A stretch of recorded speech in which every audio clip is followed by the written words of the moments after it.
Now, an army of worms from the Americas is threatening Africa's breadbasket. An emergency meeting is underway in Zimbabwe to come up with a response.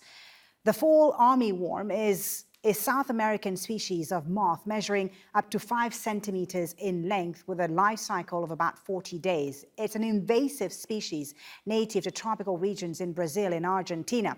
It's thought to have first spread to southern Africa through cargo shipments. Well, it's now found in several African countries and is destroying up to 70% of its target crops in places like South Africa, Zambia, and Zimbabwe. The bug eats mainly cereal crops and sugarcane, threatening the food supply for millions of people. And with its fast reproduction cycle, laying 50 eggs at a time, it's rapidly colonizing new areas of farmland. Al Jazeera's Tanya Page has this report from Limpopo in South Africa. South Africa's agriculture minister is assessing the damage of a potentially devastating pest. The fall armyworm comes from Central and Southern America and has a voracious appetite. There have been previous infestations across the African continent, but the latest outbreak in southern Africa started last year in Zambia. 2 weeks ago, scientists confirmed it's reached South Africa. The worms feed on a wide range of crops, including all the staples, such as maize and this farmer's sorghum. I think it's about a third of the country's sorghum has been planted in the Springbok Flats. So 12,000 hectares plus has been planted here, so I think it's a very big impact on the sorghum industry. There can be as many as 1,000 of them per square metre. They eat leaves and the plant's reproductive organs. They live for up to 40 days and are very good flyers as adult moths. Quick reactions are essential to containing the pests.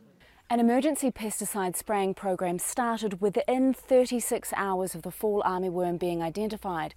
But the tricky thing is the worm hides right inside the plant. So even where chemicals have been used, some survive. The fall armyworm is particularly unwelcome in a region already struggling to cope with a drought. Already it is in 4 provinces, and at the rate it is spreading, it worries us. We had a disaster last year of drought. We want to deal with this as a disaster, but we must make sure that we don't wait for long processes. Any delays is expected to hinder efforts to stop the march of the fall armyworm. Tanya Page, Al Jazeera, Limpopo, South Africa.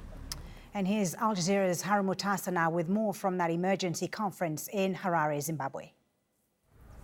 Farmers in southern Africa say they want answers from the United Nations. They want to know if UN officials know how to kill the armyworms and whether help is coming soon before it's too late. Most farmers in the region are poor, small-scale farmers. They've invested everything in their land, in their crops. The little money they make, some of them, goes to paying school fees and looking after their families. They say they're worried they could lose their entire crop. These worms are parasites we don't know their names. Even the chemical we are using from Agri-Tex, it is failing to kill these parasites. The UN meeting is a 3-day meeting in the capital, Harare, and UN officials here say they are sitting down, planning, talking about a way forward.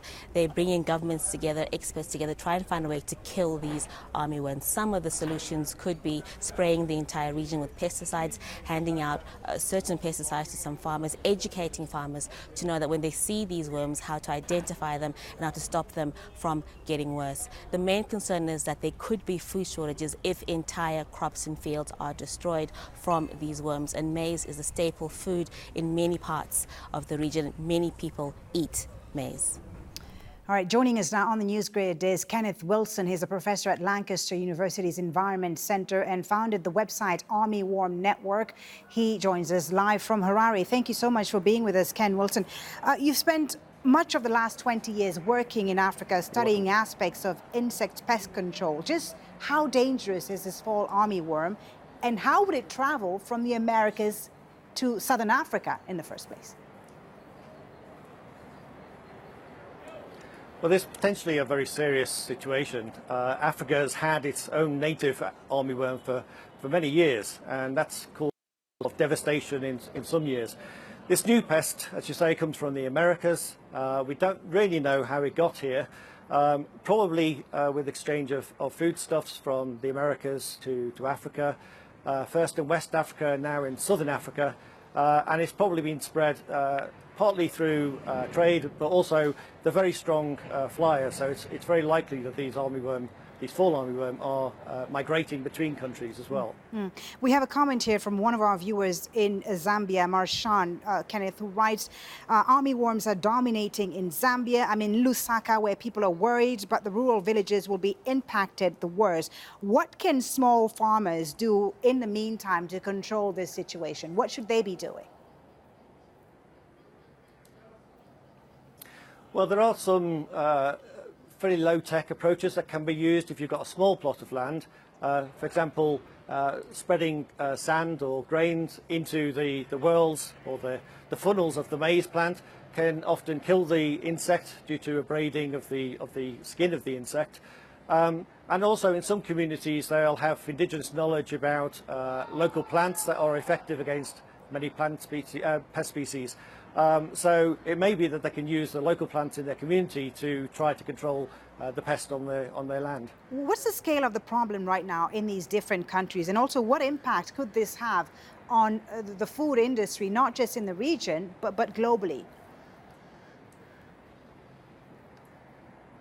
Well, it could have some devastating impact. It's currently in at least 6 or 7 different Southern African countries, as well as probably 4 or 5 different West African countries. It's likely to spread out of those into the areas that are normally occupied by African armyworm, which of course are also a threat at the moment. So that in turn is going to have a significant impact on food production in the whole of the continent. And that's going to impact in terms of food imports and exports. And importing more food is likely to increase the threat of further phytosanitary problems and the import of new pests. So it's a tricky situation. Yeah, and so I know that you were there at this emergency meeting, which was convened by the UN Food and Agriculture Organization. Are they likely to come up with a quick solution to this crisis? I don't think it's going to be a very quick solution. There are a lot of burning issues that need to be addressed, and these will take time to solve. The main thing that's going to come out of this meeting is information sharing, so we've got a better understanding of the scale of the problem, and we can share information on what pesticides have worked, which ones haven't, because one of the big issues is this invasive pest in its native range in the Americas is resistant to many of the chemical pesticides that typically might be used against armyworm. So there's a lot of research still to be done to determine which pesticides are going to be most effective, what alternative methods there might be, such as the botanicals I've just mentioned, but also biological pesticides based on viruses and based on fungi. And also we need to have a better monitoring system, surveillance mechanism, based on pheromone trap networks, which can be done both at the national level and at a regional level, and that's where FAO in particular will come in hopefully coordinating some of those efforts. Ken Wilson, so very good to talk to you. Thank you so much for your insight. Thanks for joining us there from Harare.